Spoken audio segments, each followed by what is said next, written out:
Welcome to the SVG TV news for Tuesday, October 11th. I am Khalil Kato with the details.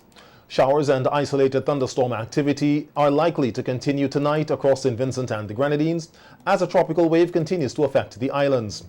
In its 72-hour weather outlook, the SVG Met Services says the weather is forecast to be unsettling into Wednesday, but by then, most of the shower activity would be concentrated over the Grenadine Islands, with a few showers and a slight chance of isolated thunderstorms forecast for the mainland. It says model guidance indicates that the chance of showers and isolated thunderstorms decrease around Wednesday night, with a relatively dry atmosphere forecast for Thursday and Friday. Tonight is forecast to be partly cloudy to cloudy with scattered moderate showers, possible light rain and isolated thunderstorms.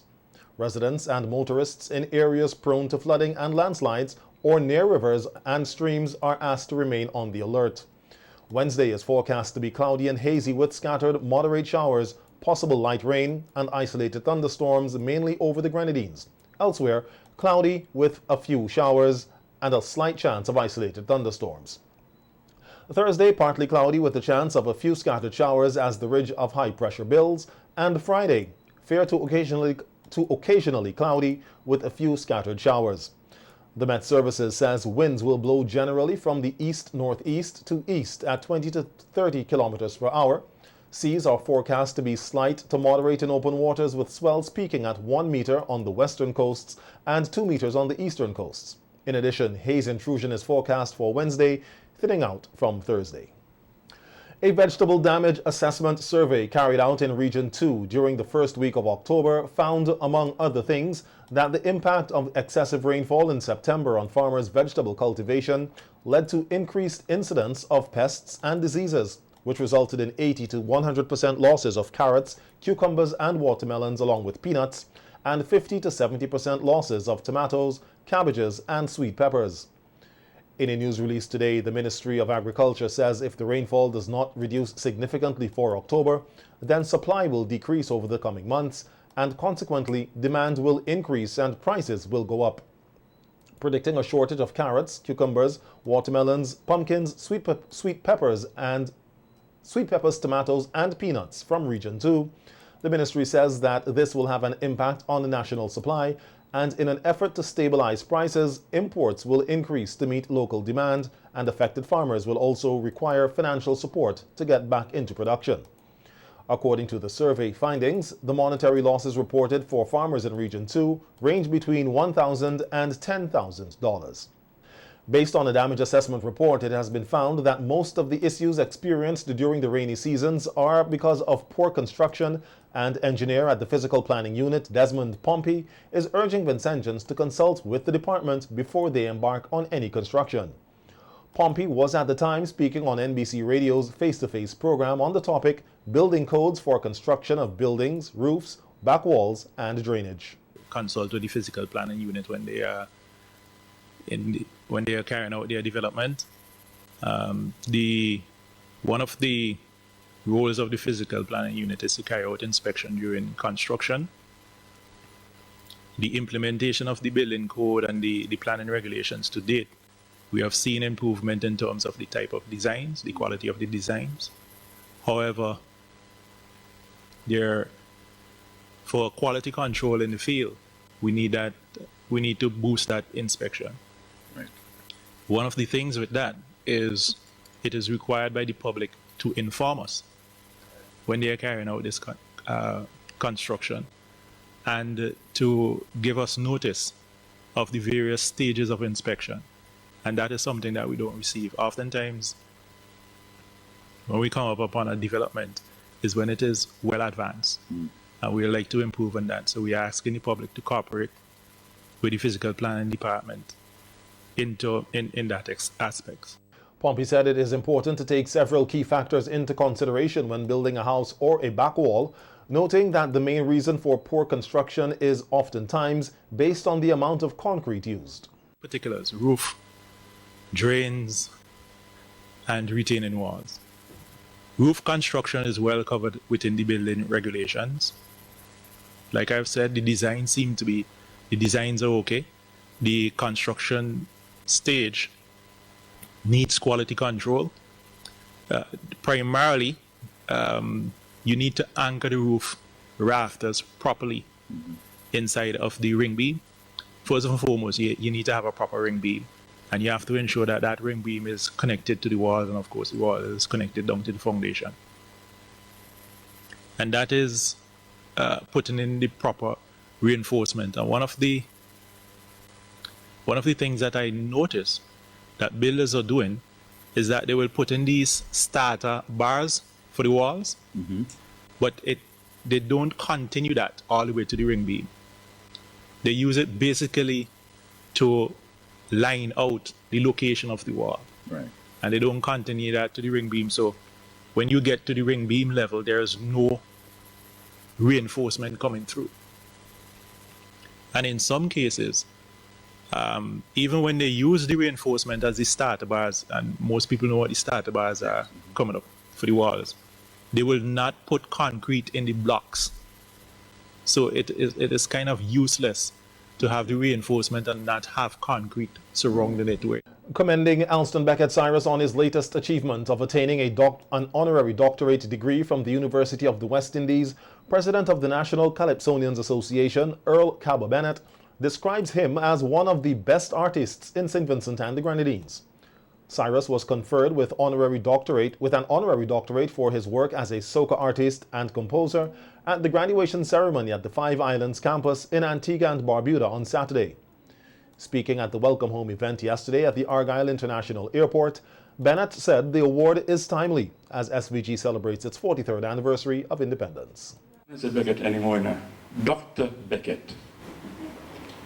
As a young boy, I idolized you because I was looking for somebody to match up with Sparrow, Kitchener, and the others, and you were the person who represented St. Vincent as far as I was concerned. You are a fantastic artist. Ladies and gentlemen, let's put our hand together for Dr. Alston Beckett Cyrus, Doctor of Letters. And it is fitting that he has been awarded an honorary degree, Doctor of Letters, because he has put so many wonderful letters and words together to give us so many beautiful songs. Name the subject, Beckett has sung about it. He sang about cricket. He sang about love. He sang about St. Vincent and the Grenadines.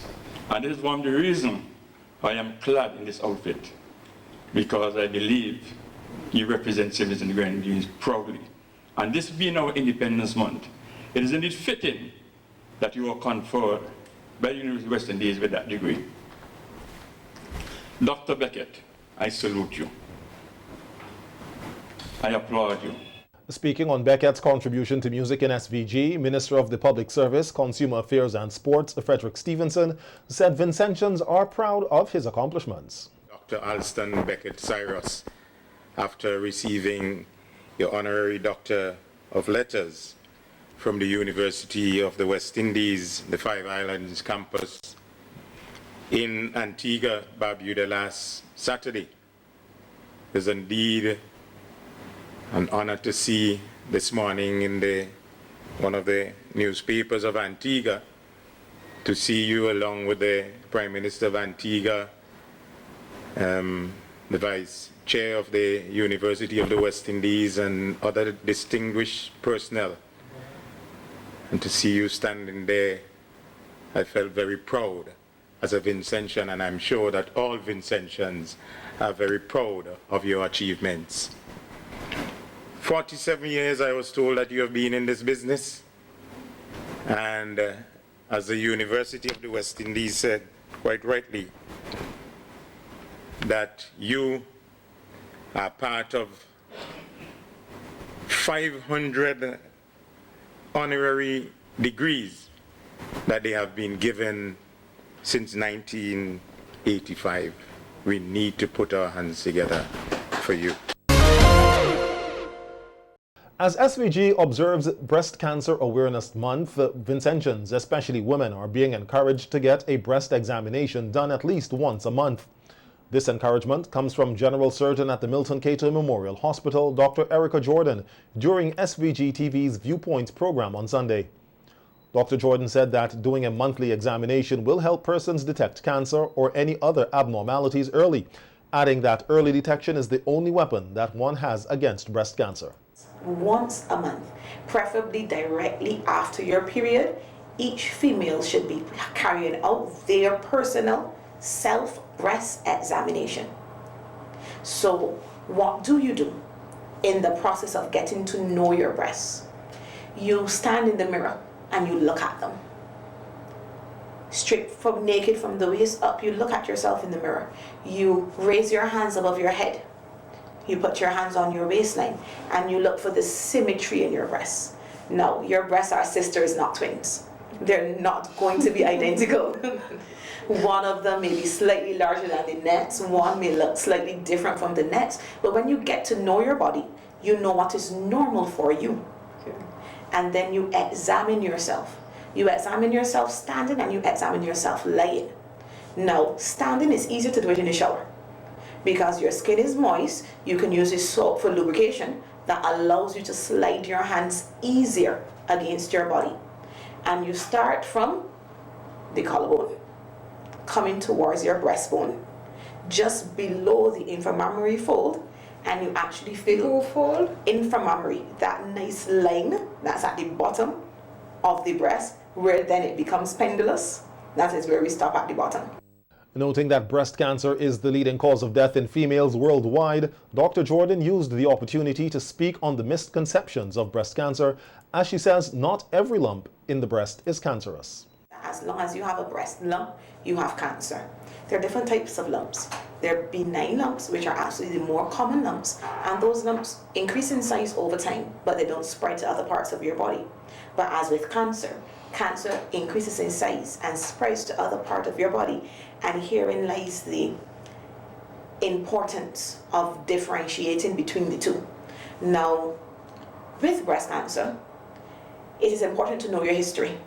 It's important to know your family history, because if you have family members and first generation family members that have suffered with breast cancer, that means that you as an individual are more likely to suffer from breast cancer. If you had males in your family with prostate cancer because of the hormone dependency, it also means that you are at a greater risk. The next thing we ask people to do is to get to know the risk factors for breast cancer. Get to know what makes you more likely to have the possibility of developing a breast cancer. The general surgeon further outlined the risk factors of breast cancer. And minor risk factors. Some of the major risk factors, those are the genetic predispositions to suffer from cancer because they're breast cancer genes. And having the breast cancer gene doesn't mean that you get breast cancer, but 80% of the persons with breast cancer have the gene. So we can see the link there. Next, you want to look at if you had children. Did you have a child? Did you breastfeed that child? Early onset of the menstrual cycle, late menopause, those long periods of exposition to the female hormones make you more likely to have breast cancer. Now, there are minor factors such as weight and especially obesity in postmenopausal patients, because as fat degrades, it actually secretes a little bit of estrogen. And although you're postmenopausal, your estrogen content can be higher than another person that is of normal weight and size postmenopausal. So these are just a few things that we look at. Psychologist Dr. Giselle Miller is urging cancer patients not to isolate themselves from society, but to be open and have a strong support system. Dr. Miller, who is president of the Scorch Cancer Support Foundation, says the organization was formed in 2014 to give cancer patients all the support they need. We stress all the time that you need to have that support system around you, be it friends or family that you can lean on. Now, in 2014, the Scorch Cancer Support Foundation was formed, and it was really on the heel of my mom's diagnosis and subsequent death from cancer. And what I personally went through and discovered was that there was this need now to have external to the hospital, to have at least an organization or someone who can help to facilitate certain things. The Scorch Cancer Support Foundation, we are here to offer support in terms of education. We offer spiritual support, which is a big thing because as Vincentians, we are a Christian society. So persons lean a lot on their faith in terms of getting through hardships. And one of the main things we try to provide as well is financial assistance. Now the financial assistance is such that we have a lot of persons accessing. And we have an independent body that they would screen persons accordingly. So you have to do an application process.